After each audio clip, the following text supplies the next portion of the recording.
அட்சய திருதியை நாளில் நம்மால் இயன்ற அளவு தானம் செய்யலாம். படிக்கும் மாணவர்களுக்கு நோட்டு புத்தகங்கள் வாங்கி கொடுக்கலாம். பள்ளி கட்டணம் கட்டலாம். ஏழைகளுக்கு அன்னதானம் செய்யலாம். சித்திரை மாதம் அமாவாசைக்கு பிறகு வரும் வளர்பிறை திருதியை நாளை நாம் அட்சய திருதியை தினமாக கொண்டாடுகின்றோம்.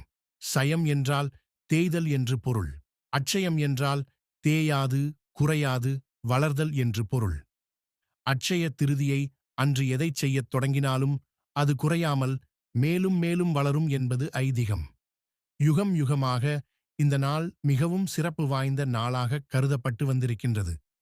அட்சய திருதியை தினத்தில் தானம் செய்வதும் தங்கம் முதலியன வாங்குவதும் கிருஷ்ணர் காலத்தில் இருந்தே தொடங்கியது என்பதற்கு ஆதாரங்கள் இருக்கின்றன.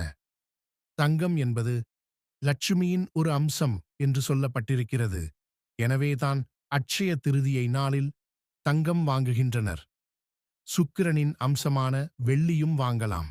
அட்சய திருதியை நாளில் விலை உயர்ந்த பொருட்களான தங்கம், வெள்ளிதான் வாங்க வேண்டும் என்பதில்லை.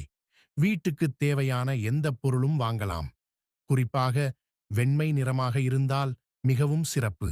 வியாச மகரிஷி சொல்லச் சொல்ல பிள்ளையார் மகாபாரதம் எழுதத் துவங்கியதும் இந்த நாளில்தான். குபேரன் மகாலட்சுமியை துதித்து என்றும் வற்றாத செல்வம் நிறைந்த சங்க நிதியையும் பதும நிதியையும் பெற்றதும் அட்சய திருதியை நாளில்தான். இந்த நாளில் புதியது தொடங்குதல், மறைந்த முன்னோர்களை வழிபாடு செய்தல் ஆகியவற்றைச் செய்வது நலம். பொதுவாக தானியங்களில்தான் லட்சுமி நிறைந்திருக்கிறாள். அட்சய திருதியை அன்றைக்கு முனைமுறியாத பச்சரிசி வாங்குவது நல்லது. கைக்குத்தல் அரிசிதான் முனைமுறியாத அரிசி. அந்த முனைமுறியாத அரிசியை புடைத்து எடுத்து பணப்பெட்டியில், பீரோவில் கொஞ்சம் வைப்பது நல்லது. மஞ்சள் மகிமை வாய்ந்தது. அட்சய திருதியை நாளில் மஞ்சள் பொடியாகவும் வாங்கலாம், மஞ்சள் கிழங்காகவும் வாங்கலாம். இதில் கஸ்தூரி மஞ்சளுக்கு தனி சக்தி உள்ளது. ஒருமுறை காசியில் கடும் பஞ்சம் ஏற்பட்டது. மக்கள் வறுமையில் வாடினர். உண்பதற்கு வழியில்லாமல் பல உயிர்கள் செத்து மடிந்தன. பிரம்ம கபாலத்தை நிரப்பினால்தான் அந்த பஞ்சம் தீரும் என்பதால் சிவன் பிரம்ம கபாலத்தை ஏந்தியவராய் பிட்சாடன மூர்த்தியாய் திரிந்து கொண்டிருந்தார். அவரது கையிலிருந்த கபாலம் யார் வந்து என்ன பிச்சையிட்டாலும் நிரம்பவே இல்லை.